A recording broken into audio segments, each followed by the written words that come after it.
गरीब साध साध सब नेक हैं, आप अपनी ठोरे, जो सतलोक ले जावेंगे वो साधु कोई और।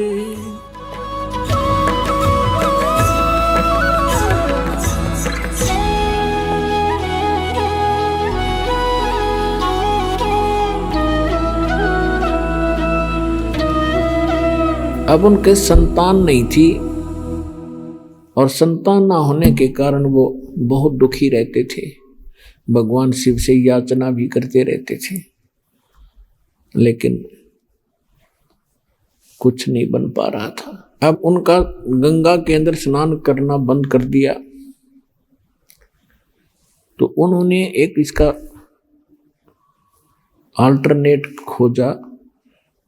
काशी शहर से बाहर गंगा का जल वर्षा के दिनों में, जब गंगा बहुत ऊपर से भरकर चलती है, किनारों को छूती हुई, तो लहरों के द्वारा उछलकर कुछ जल गौ घाटों के ऊपर से और बाहर मैदान के अंदर एक गड्ढे में इकट्ठा हो जाता था और बहुत बड़े सरोवर का रूप धारण कर लेता था।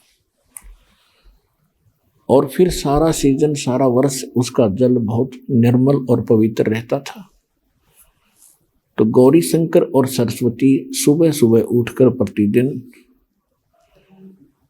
उस लहर तारा नाम के तालाब में स्नान करने के लिए जाया करते थे। लहर तारा नाम उसका इसलिए पड़ा था कि गंगा की लहरों से उछला हुआ जल वहां एकत्रित होता था, तो लहर तारा नाम से वो प्रसिद्ध हुआ था। उधर से परमात्मा प्रत्येक युग में आते हैं और अपने भगत के उस वचन के आधार से मुसलमानों ने उनका नाम बदल दिया। गौरी शंकर का नाम रख दिया नूर अली और सरस्वती का नाम रख दिया नियामत। तो हम अपभ्रंश करके उनको नीरू और नीमा कहने लगे। अब हम नीरू नीमा इनको ज्यादा बोलेंगे क्योंकि ये ऐसे ही प्रसिद्ध थे। परमात्मा संवत 1455 ज्येष्ठ सुदी पूर्णमासी को सुबह ब्रह्म मुहूर्त में सतलोक से चलकर आए। एक शिशु रूप धारण किया और कमल के फूल पर विराजमान हो गए।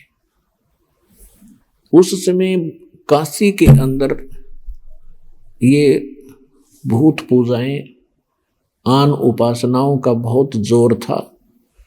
तो उस समय स्वामी रामानंद जी एक ब्राह्मण, कुछ सुलझे हुए ऋषि थे। उन्होंने भी आकर के वहां कुछ सुधार किया था। उन्होंने 1400 ऋषि शिष्य बना रखे थे। स्वामी रामानंद पंडित जी ने 1400 ऋषि शिष्य बना रखे थे और जो उसने बता था, वो ज्ञान बता रखा था, तो वो सभी प्रचार किया करते थे आसपास के क्षेत्र में। और काशी के भी उसने कई डिवीजन बना रखी थी और उसमें एक एक अपना शिष्य ऋषि बैठा रखा था उनको प्रवचन और ज्ञान सुनाने के लिए। और किसके पुजारी थे? भगवान विष्णु के पुजारी थे स्वामी रामानंद जी। तो उनके शिष्य भी श्री विष्णु की कथा सुनाया करते थे, गीता की कथा सुनाया करते थे, राम और कृष्ण के किस्से सुनाया करते थे। तो उन्होंने कुछ सुधार किया था। फिर भी वहां कच्चापन था, इसलिए परमात्मा पहुंचे, क्योंकि हिंदू धर्म की आस्था का केंद्र और धार्मिक शिक्षा का केंद्र भी बनारस यानी काशी शहर ही रहा है। जिस कारण से परमात्मा ने वही क्षेत्र, वही शहर चुना कि वहाँ बड़े विद्वान ऋषि रहते हैं। यदि उन्होंने मेरे ज्ञान को स्वीकार कर लिया तो मेरा काम आसान हो जाएगा। इसलिए परमात्मा सतलोक से चलकर आए और बनारस शहर के अंदर लहर तारा तालाब के अंदर विकसित कमल के फूल पर आकर विराजमान हो गए, एक शिशु रूप धारण करके। उधर से स्वामी रामानंद जी का एक शिष्य अष्टानंद नाम के एक ऋषि, वो प्रतिदिन उस लहर तारा तालाब के ऊपर स्नान करने के लिए जाया करते थे और कुछ देर वहां बैठकर उस शांत प्रिय अक्षेत्र में अपने गुरुजी के द्वारा बताई गई साधना को किया करते थे। उस दिन भी वो स्नान करके अपनी साधना करने के लिए बैठे थे, आसन लगा के लहर तारा तालाब के किनारे पर घास पर। उधर से परमात्मा सतलोक से चलकर आए, एक सी स्वरूप धारण करके। उनका बहुत तेज था। अब अष्टानंद जी अपना क्रिया साधना करने में तत्पर थे। उनकी अचानक दृष्टि आकाश में गई कि ऊपर से ये प्रकाश कैसे आ रहा है, कितनी गति से आ रहा है। उसने जो ही आसमान में देखा, उसकी आंखें चरम दृष्टि उस प्रकाश को सहन नहीं कर सकी। वो प्रकाश का गोला सा दिखाई दे रहा था। अब जैसे हम अपनी आंखों से सूर्य को कभी गलती से देख लेते हैं, दृष्टि पड़ जाती है, तो हमारी चरम दृष्टि सूर्य के उस तेज को सहन नहीं कर पाती और हम दूसरी साइड में जब नजर करते हैं तो सूर्य का प्रकाश रहित आकार हमें दिखाई देता है। ठीक यही स्थिति थी उस अष्टानंद ऋषि की हुई कि उसने देखा था एक प्रकाश का गोला, उसकी आंखें सहन नहीं कर सकी उस तेज को, और जो ही उसने आंखें बंद करी और साइड में की तो एक नवजात शिशु देखा, एक बालक का उसमें चित्र दिखाई दिया। इस दृश्य को देखकर अष्टानंद बड़े चकित हुए और कुछ देर में क्या देखा उसने कि वो प्रकाश उस लहर तारा तालाब में एक किनारे पर सिमट गया। अब अष्टानंद जी ने सोचा कि मैं अपने गुरुदेव स्वामी रामानंद जी से पूछूंगा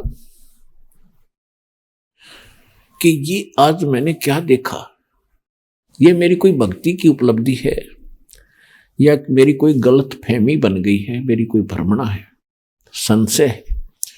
वो वहां से उठकर आ गया।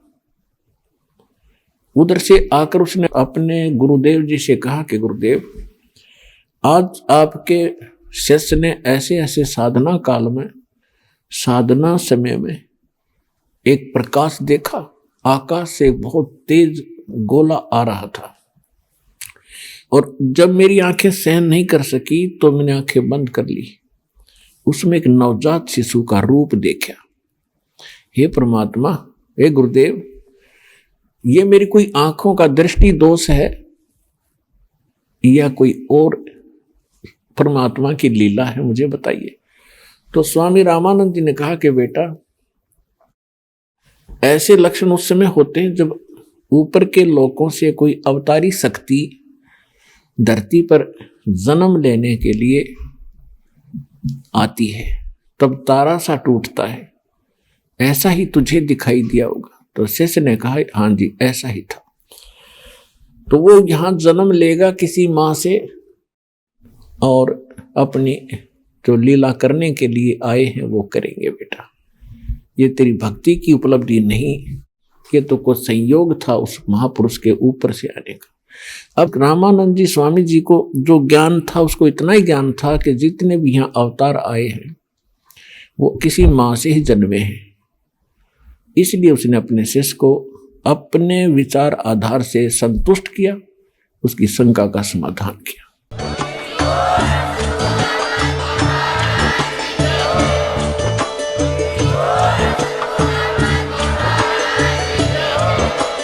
आप सुन रहे थे जगत गुरु तत्वदर्शी संत रामपाल जी महाराज जी के मंगल प्रवचन। अधिक जानकारी के लिए विजिट कीजिए हमारी वेबसाइट www.jagatgururampalji.org। संत रामपाल जी महाराज जी के शुभ आशीर्वाद से पूरे विश्व भर में 500 से भी ज्यादा नाम दीक्षा केंद्र हैं, जिन पर संत रामपाल जी महाराज जी द्वारा ऑनलाइन निशुल्क नाम दीक्षा दी जा रही है। अपने नजदीकी नाम दीक्षा केंद्र का पता करने के लिए संपर्क करें 8222880541।